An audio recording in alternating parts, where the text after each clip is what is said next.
Thank you for watching this video. My name is Advocate Mohammed ABDUROAF, and today's topic is how to draft a notice of intention to oppose. Now, before we start, there is another document called a notice of intention to defend. The documents are similar, but they relate to two different types of processes. Where a notice of intention to oppose applies to motion proceedings or an application, and a notice of intention to defend relates to action proceedings where you receive a summons. But today's topic, notice of intention to oppose, and as I mentioned, relates to applications.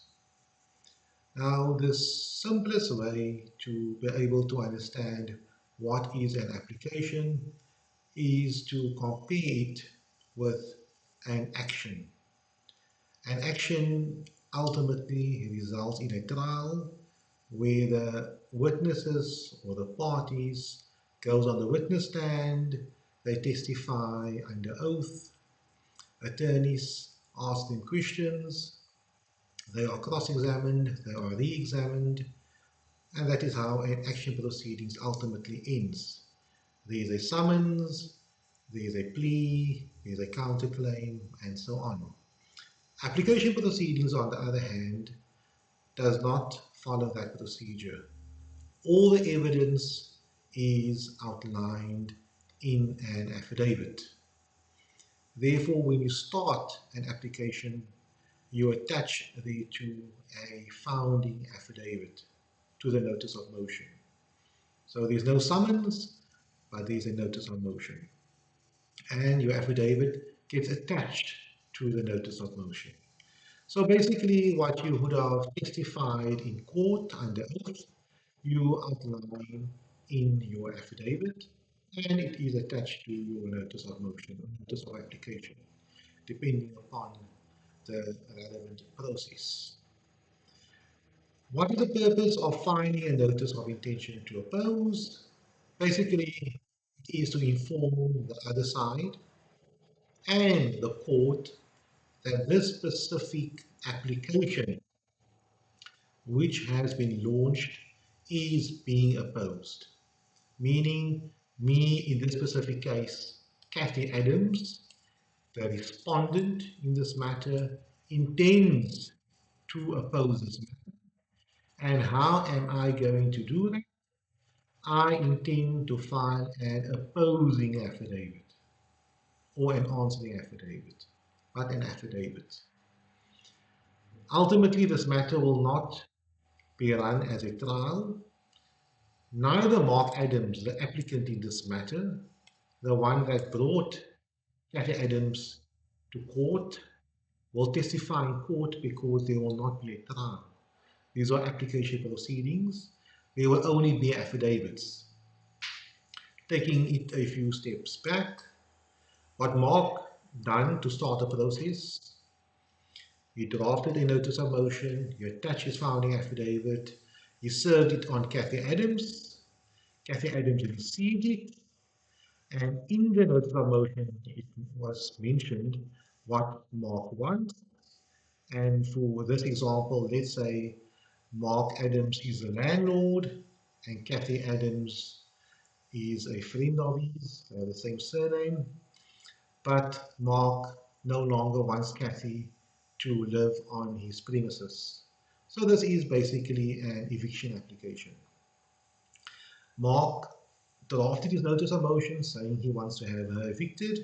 He attached his affidavit saying why she is an unlawful occupier, and he issued it at court and he served it on Kathy. Kathy received it. There is no court date yet. What Kathy basically will have to do now is decide if she wants to oppose this matter. Kathy decides, yes, I want to oppose the specific matter, and then Kathy now files a notice of intention to oppose. That's what Kathy does. What does she state in this document? She says the following. Kindly take notice that the above mentioned respondent, meaning Kathy Adams, hereby gives notice of intention to oppose the aforementioned application. Oppose. So she informs Mark Adams, the applicant in this matter, applicant, and ultimately we'll see later on the court that she intends to oppose the application. So what does that ultimately mean in simple terms? Mark Adams cannot go to court and get the order which he wants until Kathy Adams filed her affidavit in response to what Mark said.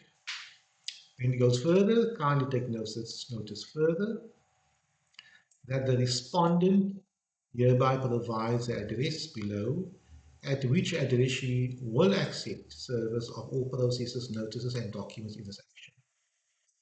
So what is she saying? She's saying this is the address close to the court, whereby if you want to file any additional documents on me, either replying affidavit later on, that is the address. But she also says you may, or in this specific case, Mark Adams may serve any documentation on her via email at an email address Kathy Adams 345667 at kathysemail.com. It is a fictitious email address, so you can try to send something there, nothing will happen. And then she provides a date and she signs a document. Responded in person. She is not represented by a law firm. Usually an attorney or trust account advocate will sign the document. She provides a address, contact number, and email address. The same email address I would assume above there. And this document will ultimately have to go to the Honourable Registrar of the Western Cape High Court because it is a High Court eviction, Cape Town, and at the same time to Mark Adams, providing his email address. I'm certain on the notice of motion, Mark also mentioned that he is happy with receiving processes or documentation in the specific matter via email. So he was happy with that, and Kathy is doing the same. Why do you have to file a notice of intention to oppose, other than what I've mentioned earlier on? Because in South African law, there is a principle called aut alteram partem. Both sides must be heard. It basically means that. And Mark cannot just go to court and ask the court to have Kathy evicted without giving notice to Kathy that he intends doing something and that she has a right to oppose it and that she, within a certain period of time, has to file a notice of intention to oppose and also an answering affidavit or an opposing affidavit. Then what happens later? What happens after this whole process? After she filed a notice of intention to oppose, usually about 10 days later, depending upon the court, magistrates court or high court, or 20 days, 15 days, you file your answering affidavit. Now your answering affidavit basically outlines what is your defense or the reason for you opposing this matter. Why are you saying that Mark Adams, in this specific case, is not entitled to what he asked for in his notice of motion? Because what Mark is asking for, he's saying, Kathy is an unlawful occupier of his premises and she must vacate the premises. In short, he's saying that. Kathy must say in her opposing affidavit or answering affidavit why she has a defense, why she's entitled to remain on the premises. She might say, I have a valid lease agreement that only expires in a year's time or in 2 years' time. I'm a co-owner of the property. I paid Mark Adams already all the money. Mark Adams, for argument's sake, is most probably not the owner of the property.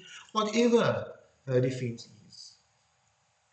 If she's married to Mark Adams, I do not know that. She can maybe say, I'm married to Mark Adams. Therefore, he is not entitled to evict me because I'm his spouse. Maybe she can argue if it's possible Mark Adams is my father and he has a duty to maintain me, and there's some technical issue here. I don't know if that is a valid defense or not. The court will have to decide. But she will have to say what her defense is. Then what happens next? Then 10 days thereafter, depending upon the court, Mark Adams will come and Mark Adams will file a replying affidavit in response to what Kathy said. Whatever new Kathy said. So for Mark Adams, for argument's sake, said he's the applicant and this is the premises. Kathy said, yes, that's correct. He's the applicant, this is the premises. I moved in on a certain date, rental was so much. All those specific items were admitted. But Kathy came with new information, new arguments, for argument's sake, saying, here is a lease agreement. I am lawful. I can occupy this premises for another 18 months. He has no right to evict me. Now, Mark Adams, in reply, gets an opportunity to file a replying affidavit, a response to what Kathy has said. He can't come with new things. He cannot come with things that Kathy never brought up, which he should have put in his founding affidavit, which was attached to his notice of motion. Once he done that, all the evidence now obviously has been presented. Mark said his thing, Kathy said her thing. Nobody goes onto the witness stand. Nobody testifies in court. Mark will have to apply for a court date. Obviously, eviction proceedings are a bit technical. I'm not going into there.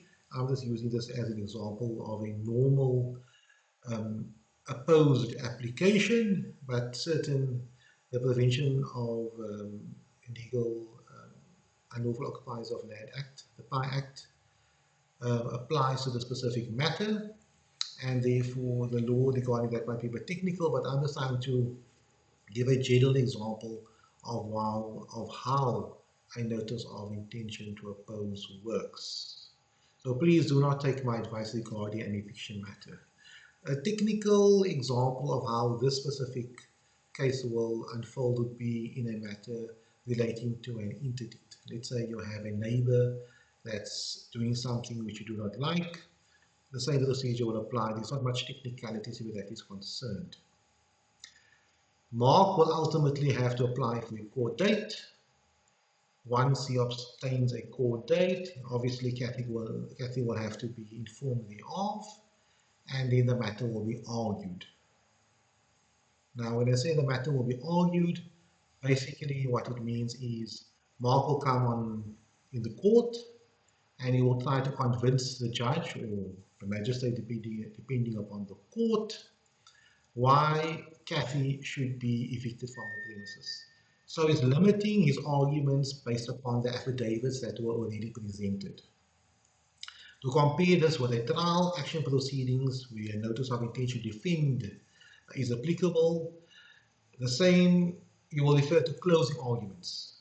After the parties has testified on the witness stand, they will now provide closing arguments. In Mark and Kathy's case, they provided evidence by affidavit, and now they have to argue this matter, basically closing arguments relating to the affidavits which they have filed. That's how it basically works. Nobody testifies in Mark and Kathy's case. After the court listened to what Mark had to say, so Mark will argue, Kathy will argue next, and whatever new things Kathy came up with, which Mark didn't deal with, Mark will get an opportunity to deal with that in replying arguments.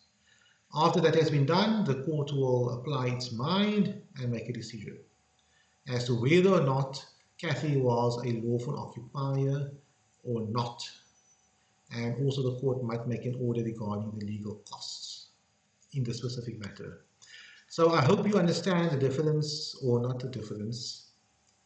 I hope you understand how a notice of intention to oppose works and what the consequences thereof are and what happens after you filed your specific notice of intention to oppose. It gets signed, it gets sent to the court, and it gets sent to the applicant. Thank you very much for your time and have a lovely day further.